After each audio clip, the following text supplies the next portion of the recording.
Hi, everybody. Welcome to this week's conversation. We are at Wayfinding Academy. It is still during the global pandemic, so we are still abiding by the social distancing rules. We're even further than 6 feet apart, actually. And today, I thought it would be cool to hear from one of our students. So I invited Jessie to come to campus and have a conversation. So hi, Jessie. Hi, Michelle. Welcome back. Thank you. It's been a while since you've been here to campus. Yes. How does it feel to be here again? It's awesome, actually, because I didn't have that sense of community like I used to have it when I was in school. And so being able to come back and see the school and know that I have a community out there is awesome. Yeah, good. I'm glad it feels good to be here. That's what we're trying for in this space. So, okay, so let's like a little bit of setting the stage and like the timing that we're in and things like this. I was looking back a year ago. I was looking back online this morning to about a year ago because I think that was when you and I first met. It's been almost exactly a year that from when you first came to the building to take a tour and decide if you wanted to apply and see if this seemed like a good fit for you. I imagine that back then when you decided, oh, okay, I'm going to go to wayfinding, this is not what you thought you'd be doing right now. No. A year from then, so tell us a little bit about where are you in the wayfinding journey? Like it's a 2-year program. So where are you in this journey and what kinds of things have you been doing up until this point? So right now we finished our second term and now we're going into our third term. It's going to be a little bit different because of course we're going to start virtually and then people are going to have the option of doing it through Zoom or coming into wayfinding, which is an awesome idea because I know there are people who need that connection and then there's also people who need that safe space from the virus. Yeah. And so you've done 2 full terms so far. So I guess we're kind of getting towards the end of your first year at Yes. Wayfinding. One of the things you and I talked about before we started this interview was that I wanted to ask you to help us emphasize student voice and student feedback. And I'm going to try as hard as I can to get you to give me a little bit of like constructive criticism, anything that we could be doing better at wayfinding or that I could be doing better or whatever. So maybe, are you willing to share with us a little bit about what your experience has been like so far? If you think back to like what you were imagining wayfinding would be like a year ago and how it has actually now been for you, is there anything that came up as like unexpected opportunities or exceeded your expectations? And then are there any things that are like not living up to your expectations where you're like, oh, bummer, I really wish it would be like this or that, or that we haven't lived up to? For the amazing experience that I was able to get through wayfinding was you actually came up to me within my first 2 weeks or 3 weeks that I've been at wayfinding. And you texted me like at the end of class saying if I'd come and talk to you when I was done. And then I went down to your office. I was worried that I was in trouble. Yeah, I'm sorry about that. I didn't mean to worry you. But yeah, then you told me that there is an amazing opportunity. You have a founder that is interested in sending a student to attend a TED event. And so I was really you asked me if I wanted to attend, and I was really worried about it. And to be honest, at the beginning, I wanted to say no. I think you were like, I want to think about it for a couple of days. I was like, that's fine. Yeah. Yeah. But then eventually I was like, you know what? I will not have a second chance at another opportunity like this. And so I need to take advantage of it and get out of my comfort zone. And I did. Yeah. And so, you did apply and you did get invited and you did get accepted to go to the TED conference, but you haven't gone yet. No. So because of this pandemic, Yeah, I'm sorry. I wasn't able to attend in April. And so then they gave us two options of attending in person in July, but then they canceled that as well. And then the other one was online, but I wasn't really interested in that because I wanted the personal experience. So I didn't sign up for that one, but I was able to get some information from people because there's like a TED Facebook page, and so when people were done with a virtual TED experience, some of them said, "Oh, it's pretty cool." Some other people weren't into it, but Yeah. at least they tried it. But then they sent out another email to people saying that the TED event got canceled in 2021, and three others came up. But I still wanted to do the in-person one that I was originally going to do, the longer one, and it unfortunately got moved to 2022. Yeah, so no joke, when you were like, well, I don't know, I may never get another chance at this.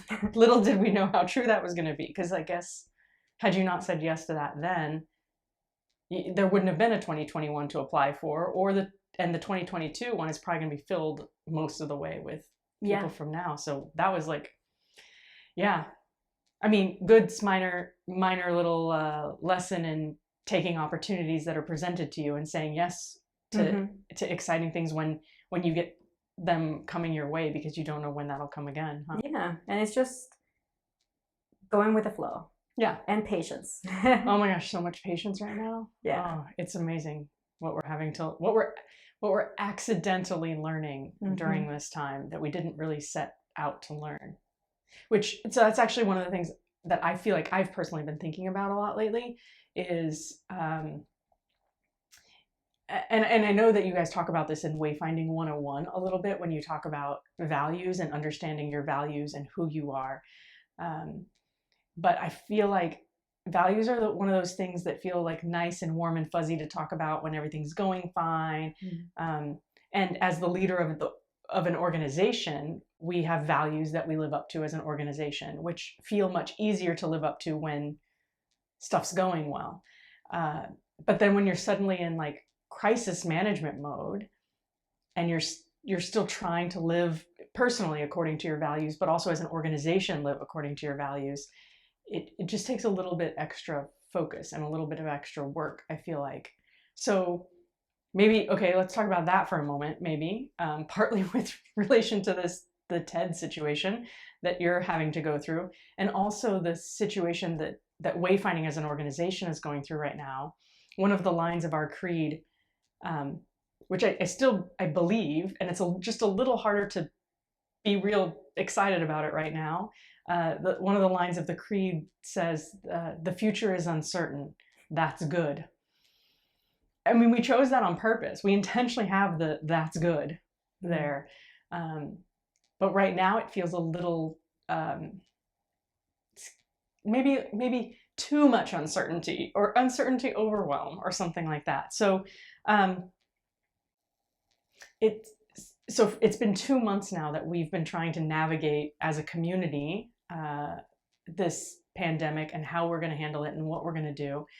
Part of that time we were on our spring break, which was weird timing because we all still kept connecting during that time, which we normally maybe wouldn't have. Any thoughts on how we as an organization, from a student perspective, are handling this situation? Are we including students' voice enough? Are we giving you enough information? Are we giving you an appropriate amount of choice, but not too much choice? Like, how does it feel? And this would be another great opportunity to give criticism if you have it. Like anything we're not doing well, or we haven't, don't seem to have thought through well enough. Wayfinding is definitely about giving students opportunities and a voice, like orientation as an example. When we first, my cohort 4 came in, cohort 3 showed us around. They talked about great things about wayfinding and just like, other interesting things about wayfinding. And we played games with them, got to know them. And then that next year, we did the exact same thing for cohort 5. So that was really cool. One thing I guess that you've been working on and it's just the guide program. Like for me, it was a little bit hard to lose my guide Carmen because I had, a connection with her since I was with her since orientation. But I was really happy for her because she got promoted in her job, and she's been taking on a lot. But my new guide, he's awesome. It takes time to get to know somebody. Yeah. And so now that I've gotten to know Christopher, I've started to form a bond with him. And so also like Carmen, says, "Oh, I'm here for you if you need me." Or if you Yeah. want to talk about anything that you're struggling with, feel free to text me or call me. Yeah. Yeah, that's good. That makes sense. What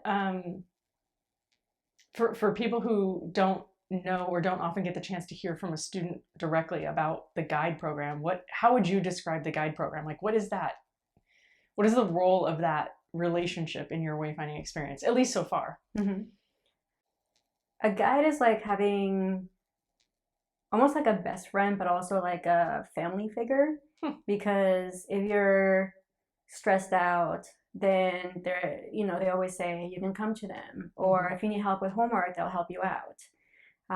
If you are looking for an internship or if you're interested in something, they'll tell you to pursue it basically. And so having somebody like that has been really helpful because some of those things I might not have wanted to do, and then they're like, "Oh, why don't you try it out?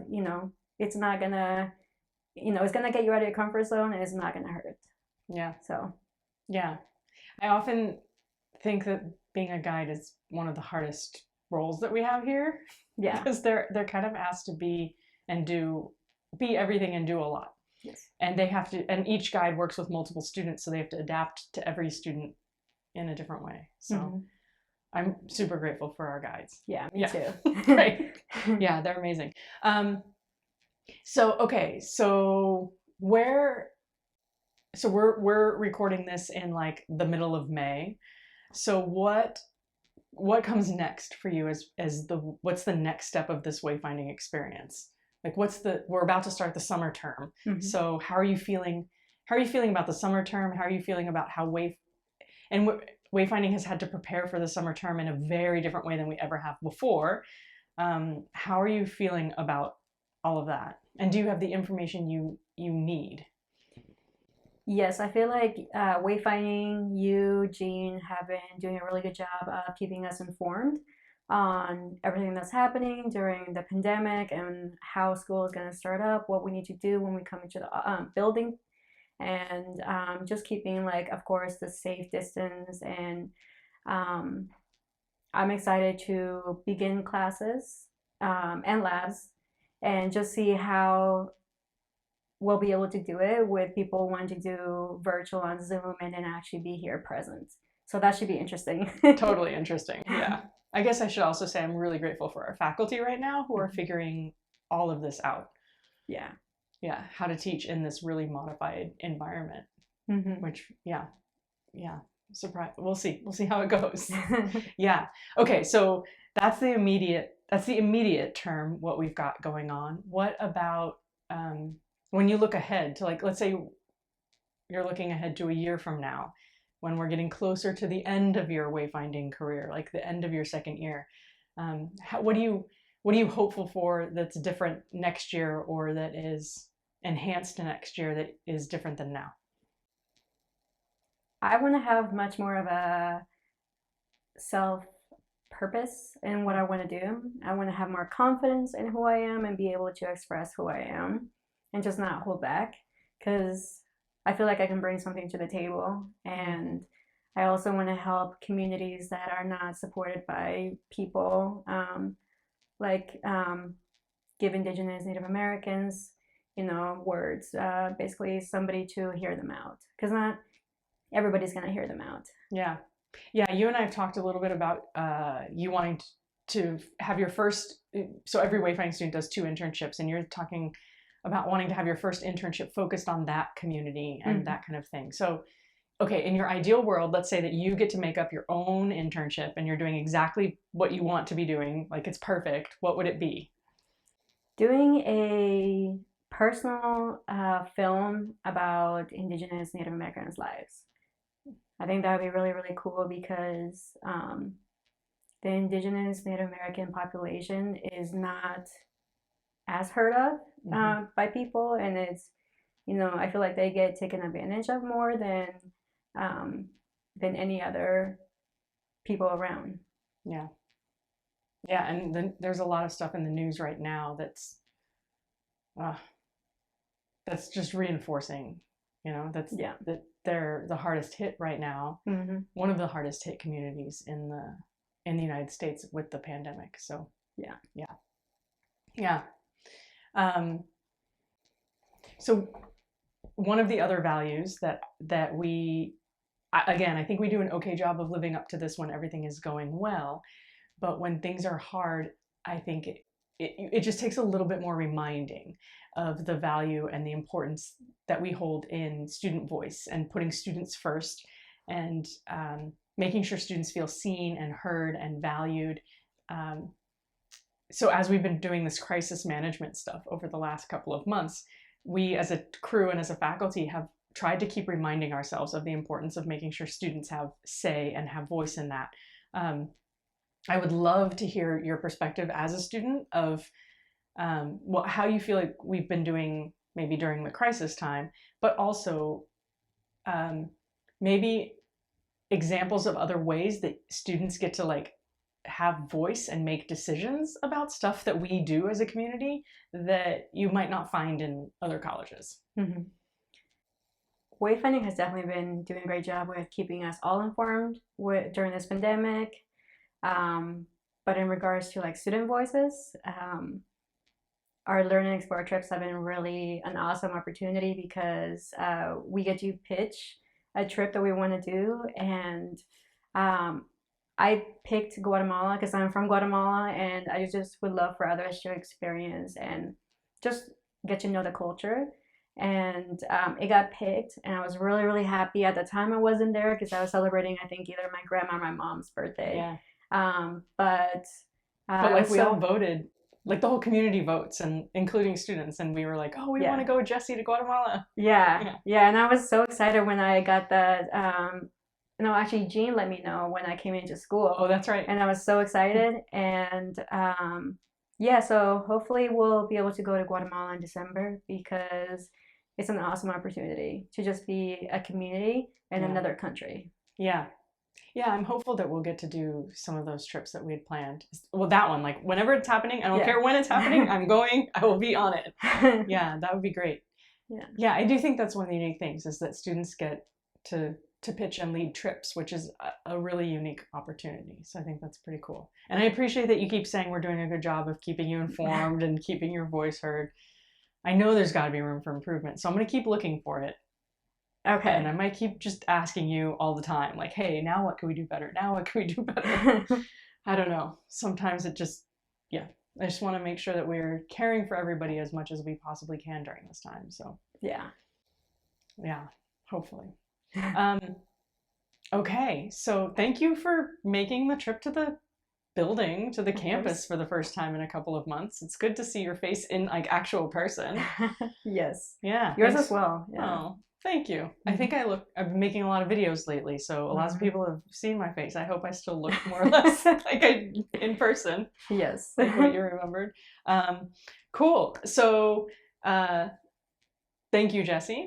And thanks to everybody who watched and heard a little bit about Jessie's story. Small favor to ask you. If any of you have connections to folks who could help Jessie get that kind of an internship, like her ideal dream internship, making films and helping tell stories of Native Americans and Indigenous peoples, write to me, because I would love to give Jessie opportunities like that. And that's how most of our opportunities come about, is through community connections. So if you want something that you could do right now, that'd be one. So thank you very much, and we'll see you next time.